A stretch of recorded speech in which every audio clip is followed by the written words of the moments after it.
Good morning students.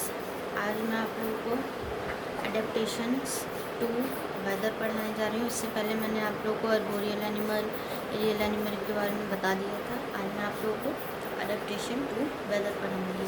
इससे पहले बच्चों हम लोग क्या पढ़ रहे थे? Adaptation to habitat. हैबिटेट के बारे में पढ़ रहे थे कि उनके निवास स्थान के बारे में। ठीक है, वो अपने निवास स्थान के हिसाब से अपने आप में एनिमल्स जो होते हैं वो कैसे चेंजेस लाते हैं।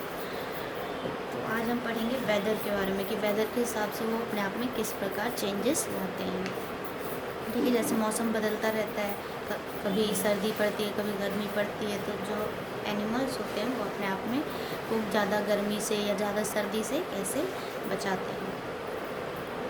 Some animals adapt to survive even in extreme weather condition. Animals like frog, bear, lizard and snake enter a deep sleep during winter to survive extremely cold condition. जो बच्चों एनिमल होते हैं, कुछ जानवर जो होते हैं वो ज़्यादा एक्सट्रीम कंडीशन जब हो जाता है, यानी कि ज़्यादा सर्दी पड़ जाती है या ज़्यादा गर्मी पड़ जाती है, ठीक है, तो उसमें जीने के लिए वो कुछ अपने आप में बदलाव लाते हैं। तो जैसे एनिमल्स लाइक जैसे हो गया फ्रॉग हो गया, बियर हो गया, लिजार्ड हो गया, ठीक है, ये सब जितने भी एनिमल हैं, ठीक है, वो क्या करते हैं, बहुत ही गहरी नींद में चले जाते हैं। सर्दियों के दिनों में जब ज़्यादा सर्दी पड़ती है, जीने के लिए क्या करते हैं, बहुत ही गहरी नींद में चले जाते हैं। लिखा ना, deep sleep during winter to survive extremely cold condition. ज़्यादा जब सर्दी पड़ती है तो वो क्या करते हैं, बहुत ही गहरी नींद में सो जाते हैं। ठीक है, they do not eat during this period and survive utilize their body fat. और इन दिनों ये ना तो खाते हैं ना ही पीते हैं, ठीक है, और पहले से ये जो खाए पिए रहते हैं उसी को यूटिलाइज़ करते हैं, यानी कि यूज़ करते हैं, अपने बॉडी फैट को ही यूज़ करते हैं, जिससे ये सर्वाइव कर पाते हैं, जी पाते हैं। This state is animal in activity is called hibernation. इस एक्टिविटी को, एनिमल की इस स्टेट को, इस एक्टिविटी को क्या बोलते हैं, हाइबरनेशन बोला जाता है। ठीक है, जो ये लोग पहले से खाए पिए रहते हैं उसको क्या करते हैं, सर्दियों के दिनों में यूटिलाइज़ करते हैं, यानी कि यूज़ करते हैं, उसी फैट को, उसी भोजन को यूज़ करते हैं इस टाइम पे वो। ओके, तो हाइबरनेशन आप लोगों को समझ आ गया होगा। अब आते हैं एस्टिवेशन। एस्टिवेशन किसे कहा जाता है? तो aestivation is an adaptation in which an animal sleep during summer to survive extremely hot condition.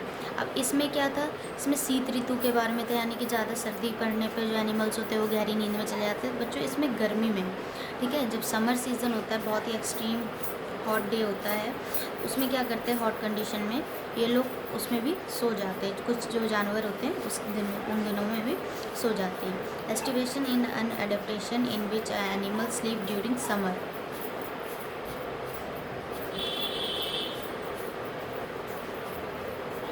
Summer to survive extremely hot condition. यहाँ पे लिखा है एनिमल स्लीप ड्यूरिंग समर्स। इस गर्मियों के दिनों में ये सो जाते हैं। Mostly animal living desert एस्टिवेट।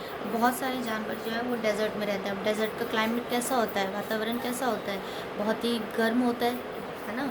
वहाँ पे सैंडी सॉइल होते हैं, मिट्टी होती है, बालू वाली होती है, जो बहुत ही गर्म होती है, और पानी भी वहाँ पे बहुत कम होता है। ठीक है, तो ऐसे जगह पे कैसे जीते हैं वो लोग?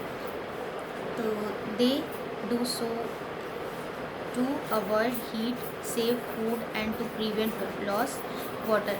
ये सो जाते हैं गर्मियों के दिनों में, जिससे उनके शरीर का जो भोजन होता है और वाटर लॉस होता है वो कम से कम होता है।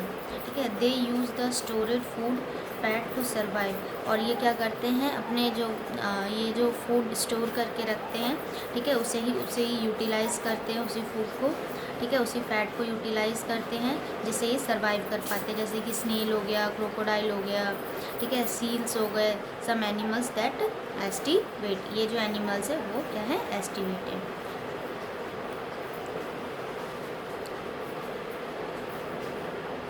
अब है migration is the movement of large group animals from one place to another place, mostly from a cold place to a warm place. अब माइग्रेशन किसे बोलते हैं? तो माइग्रेशन होता है बच्चों, जो एनिमल्स होते हैं एक बहुत बड़े झुंड में एक जगह से दूसरे जगह चले जाते हैं, अपना जो जगह है, ठीक है, स्थान है, हैबिटेट है, वो अपना क्या कर लेते हैं, वो चेंज कर लेते हैं, ठीक है। जैसे कि ज़्यादा सर्दी पड़ती है तो गर्म जगह पे चले जाते हैं, ज़्यादा गर्मी पड़ती है तो जहाँ पे ज़्यादा सर्दी पड़ती है वहाँ आ जाते हैं, ठीक है। उसे क्या कहा जाता है? माइग्रेशन कहा जाता है। Migration is the movement of large group animal, यानी कि एक बहुत बड़ा ग्रुप एनिमल का जब एक जगह से, यानी कि from one place to another place, mostly from a cold, सर्दियों के दिनों में जब एक जगह से दूसरी जगह चले जाते हैं, टू अ वार्म प्लेस, यानी कि गर्म जगह से, avoid harsh weather condition and is a search of food, जो कठोर मौसम होता है उससे उसे अवॉइड करके वो खाने की तलाश में चले जाते हैं जहाँ का मौसम अच्छा होता है, अनुकूल रहता है उनके लिए। Migration is usually seasonal and migration जो है एक सीज़न आने पे ही होता है, ठीक है। और माइग्रेटिंग एनिमल्स होते हैं जो अपना जगह जो है वो चेंज करते हैं। Animals return to their original habitat, जो जब वो अपने ओरिजिनल हैबिटेट पे आते हैं, when the harsh season is over, जब कठोर सीज़न वहाँ का ख़त्म हो जाता है, यानी कि ज़्यादा सर्दी या ज़्यादा गर्मी वहाँ की ख़त्म हो जाती है, ठीक है, तब वो क्या करते हैं, जो माइग्रेटिंग एनिमल है वो अपने जगह पे वापस आ जाते हैं, हैबिटेट पे वापस आ जाते हैं। Flamingos, cranes, whales and monarch butterfly are common migrating animal. जो फ्लेमिंग्स है, फ्लेमिंग वर्ड है, क्रेन है, ठीक है, वेल है, और उसके बाद जो तितलियों की रानी वगैरह होती है वो सब क्या करती हैं, वो सब क्या है, माइग्रेटिंग एनिमल्स हैं, ठीक है। आज मैं आप लोगों को इतना ही पढ़ा रही हूँ, नेक्स्ट डे मैं आप लोगों को इससे आगे पढ़ाऊँगी। Okay, thank you.